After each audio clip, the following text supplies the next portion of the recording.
And that's what our faith got to be in, man. Okay? You got a chariot that can shrink to the size of a speck of dust and it can destroy a whole city. Yeah. You know what I'm saying? Yeah. Like, there ain't nothing you can do with that, man. Right. There's nothing you can do. Hey, well, that's why Ezra said that they were afraid, but they still try to fight. They still try to fight. The Lord poured it because you want to see a good fight. You know, you going to see a match. What you want to see? It's a movie, right? Yeah, you want to see them try. You know who's going to win. When you go to a movie, you know who's going to win, the good guy. And there's only one but good, YAHAWAH. And there shall be a time of trouble, such as never was since there was a nation, even to that same time. And at that time thy people shall be delivered. Right. Every one that shall be found written in the book. That's it. That's it, man. Everyone that shall be found. So not only the heathen being watched, get Zephaniah 1 and, what is that, 12? 1 and 12. Yeah, get that real quick. Then whoever else. I'll grab it. This is Zephaniah chapter 1 verse 12. It says, and it shall come to pass at that time that I will search Jerusalem with candles. Right, so we're being watched. Go ahead. And punish the men that are settled on their lees, that say in their heart, Yahweh will not do good, neither will he do evil. Meaning you don't believe in the chariots. Yeah. You know? Yeah. Like, man, look, you bullshit, man. Go ahead. Therefore their good shall become a booty, and their houses a desolation. They shall also build houses, but none inhabit them. And they shall plant vineyards, but none drink the wine thereof. It's actually a little bit more. Verse 14, the great day of Yahweh is near. It is near and hasteth greatly. Even the voice of the day of the Lord. The mighty men shall cry there bitterly. And what's the voice of the day of the Lord is when the prophets are out in the highways and byways telling of the coming destruction. Jeremiah 28 and 8. Verse 15, that day. And that's hastening that day. The more that word and that confession is going out, the more the spirit of YAHAWAH is set to bring judgment, man.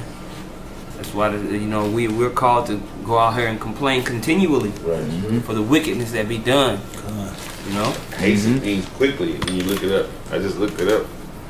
Hey, I got a precept for you too. So you said his voice. This is Revelation 19 and 15. And it says, out of his mouth goeth a sharp sword, that he should smite the nations. He shall rule them with a rod of iron, and tread at the winepress of the fierceness and wrath of the almighty power. Now I talk about the voice. When you read Isaiah 11 and 4, it says he shall smite the earth with his voice. His voice itself is powerful. It's power. Remember when they called YAHAWAH, when they guarded, he said, it is I, and the soldiers fell back. It's power, but the law and this word is fire. It's the spirit of YAHAWAH. Deuteronomy 4 and 24, it said, the Lord thy power is a consuming fire.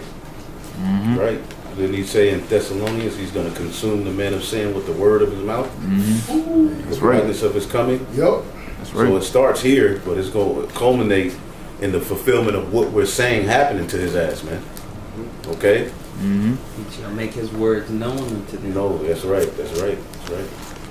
I have a quick precept real fast. Malachi chapter 4, I'm going to read verse 5 and 6. It says, behold, I will send you Elijah the prophet before the coming of the great and dreadful day of Yahweh, and he shall turn the heart of the fathers to the children, and the heart of the children to their fathers, lest I come and smite the earth with the curse. And we read in Zechariah 5, the curse of the Lord is what? Them chariots. Right. And Elijah the prophet was already sent back by way of Abba Bivens being on the planet Earth. You know, so that lets us know that the Lord is getting ready to smite this place, man. Through that word and through that understanding going out, now we can be delivered. Now we can be sealed from that destruction and being taken up into those chariots, just like Elijah was. Yeah. Yeah. You see what I'm saying? God.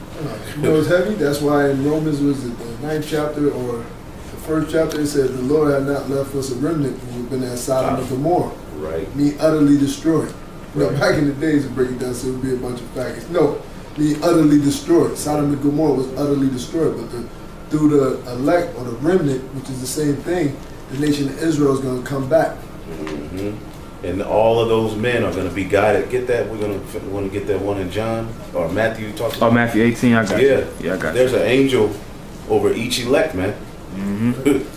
Yeah, there was an angel when when Peter in the Acts the 12th chapter, when he got broken out of prison, you know, they thought that when you read it, it mentions that they thought that it was his angel that was knocking at the door, and it said his angel. You know what I'm saying? So that linked up with, you know, Matthew 18. But this is Matthew chapter 18 verse 10. It says, "Take heed that ye despise not one of these little ones, for I say unto you that." That's why you can't fuck over the brothers, man.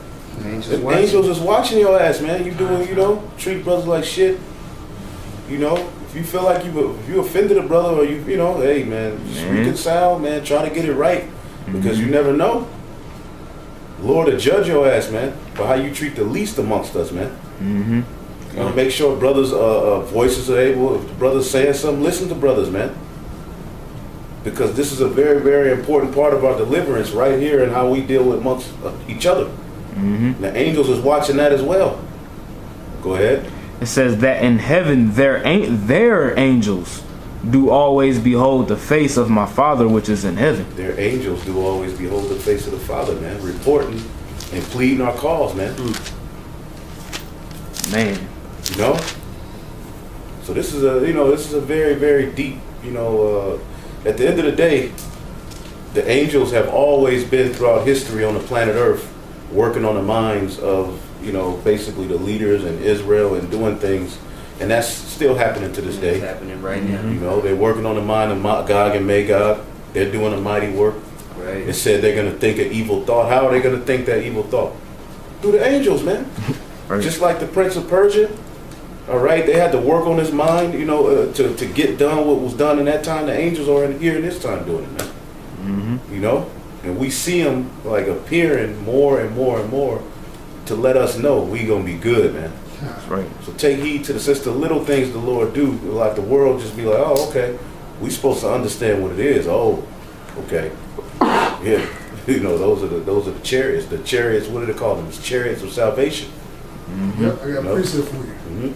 Matthew 24, 30 and 31. And then shall appear the sign of the Son of Man in heaven.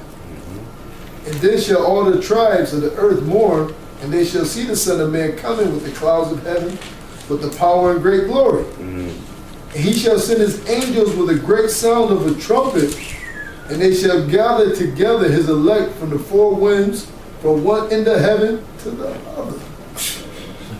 That's, you know, the salvation, the chariots of Israel. That's right. The chariots of Israel throughout the four corners. You know, America's going to get the major destruction wherever they touch this at.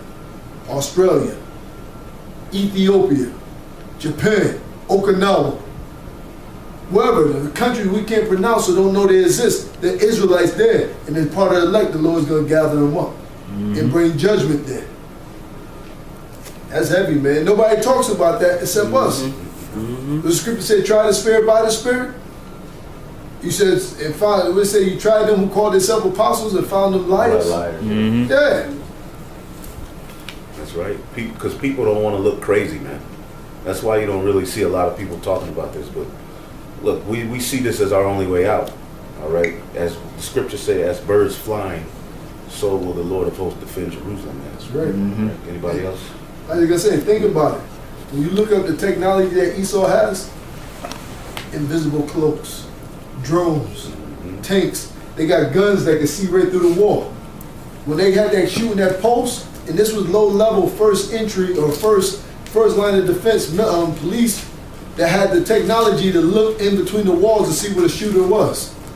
You know, we watch the news, we watch. Through the Spirit of the Lord, we watch. You pay attention to every little detail. If they got that technology, they can come right in everybody's house and look through the wall. When they're ready.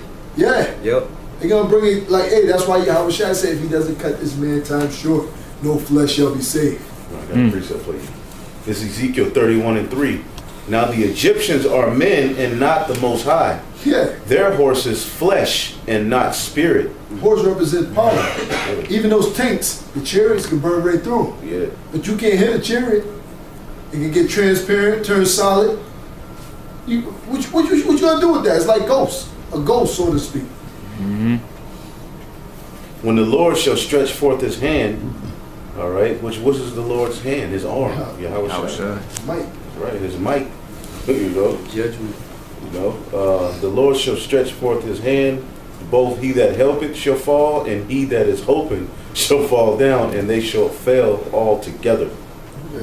You know, it's heavy. Remember that movie Independence Day? They had Will Smith as a hero, and you as representing the Uncle Tom niggas. They put everything is by design. Yeah. You got a lot of our people that trust in Esau's army and their way of life, and not the Lord their power. That's why the Lord said, "The ox knoweth his owner and the ass, but my people does not consider." Right. I got a precept. No. This is St. Luke chapter 18 verse 6. It says, "And the Lord said, hear what the unjust judge said, and shall not the Most High avenge his own elect, which cry day and night unto him, though he bear long with them? I tell you that he will avenge them speedily." And that's the whole operation of how that movement's gonna come, man. You know, through the Lord's right hand, YAHAWAH, and then it translates also into YAHAWAH's army of those chariots. You know, and we the only people that's putting everything on the line because we truly believe that's how that salvation is gonna come forth. It says, "Nevertheless, when the Son of Man cometh, shall he find faith on the earth?" And that's at the end of the day what it's all about, because it's faith that's gonna really have you instilled with belief to know that that's the case, and act on that faith. And all through the Spirit, you know, it's being seen who those men are. You know, so Lord willing, we enduring to the end. Ooh, I got another precept for you. This is Zechariah 9:14. It says, "And the Lord shall be seen over them, and his arrow shall go forth as the lightning, and the Lord power shall blow the trumpet, and shall go with the whirlwinds of the south.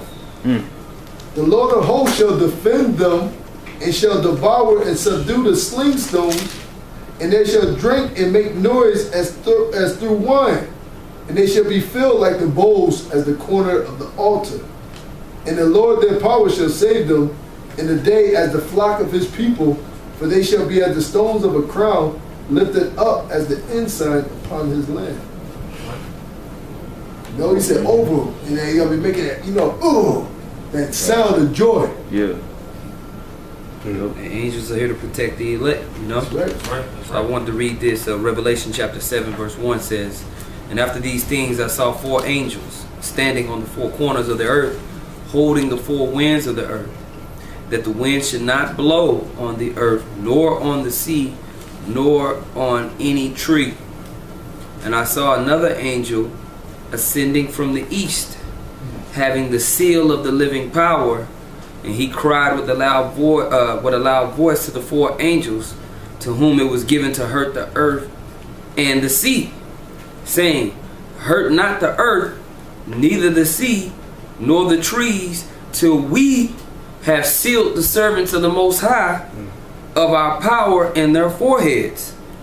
And I heard, you see what I'm saying? So he's telling these angels, "Y'all wait, we got a job to do first, man. We have to seal. We gotta go amongst the planet Earth and go seal these men.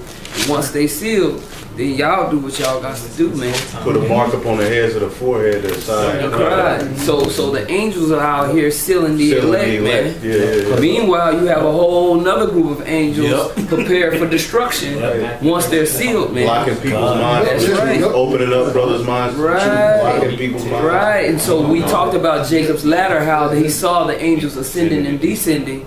You have these angels sent for protection for the elect and the righteous, and then you have the angels sent for the destruction and judgment upon the wicked, man. What's the scripture you gonna start with? They said the good or the bad. That goes Psalm right with 15 and 3. No, Proverbs 15 and 3. You want to run that back real Man, quick? that was beautiful. Yeah. Run that back real quick just so it kind of recap, you know? Proverbs chapter 15 verse 3 says, "The eyes of the Lord are in every place, beholding the good, the evil, and the good." You know what I'm saying? So the Most High's got, man, angels all across the planet Earth working. You know, we might not be able to see them with these carnal eyes, but in the spirit, you know that they're there, man.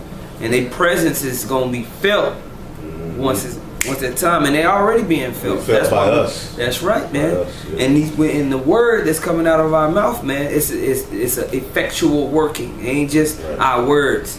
This is the thoughts and the intents of YAHAWAH impressing upon people. That's why people get so mad, want to kill you, And that's why other people change their whole life and come into this truth, man. There's power in these words. There's power in this confession of Yahweh Shem Shai on planet Earth.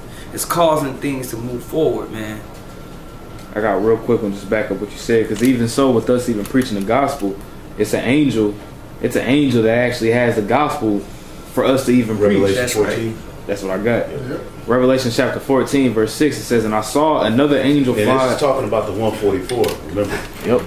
you know, so the 144's message is being guided by the angels. You know? Revelations 14 and 6, it says, and I saw another angel fly in the midst of heaven, having the everlasting gospel to preach unto them that dwell on the earth, and to every nation and kindred and tongue and people, saying with a loud voice, fear Yahawah Shem Shai, and give glory to him, for the hour of his judgment is come, and worship him that made heaven and earth and the sea and the fountains of water. This is our message. That's what we saying. Yeah. That's what we saying. That's it. And it's also, watch, keep going. There's another one is going to prove that this is us. That's Go right. ahead. Verse 8. And there followed another angel saying, Babylon is fallen, that great city, Right. because she made all nations drink of the wine of the wrath of her fornication. It's through the words of the 144 that's going to happen. But then there's another one. Go ahead. And verse 9. And the third angel followed them, saying with a loud voice, if any man worship the beast and his image, and receive his mark in his forehead or in his hand. Yep. Who's saying that? So is it an angel on the earth standing up somewhere saying this? No, it's speaking through the elect, the Put it in 144, our who minds. have the new song. There you go. Yeah. Hey, when you read up, it talks about that song, and I wanted to make that point. Because when you read in that verse, was it verse 7? It says, and give glory to him. And we talked about before the camera came on how singing in that choir is to do what? Is to give praise, is to give glory to Yahweh Shem Shai, man. I got a precept for you about the name. This is Joel 2:31 through 32. It says, the sun shall be turned into darkness and the moon into blood before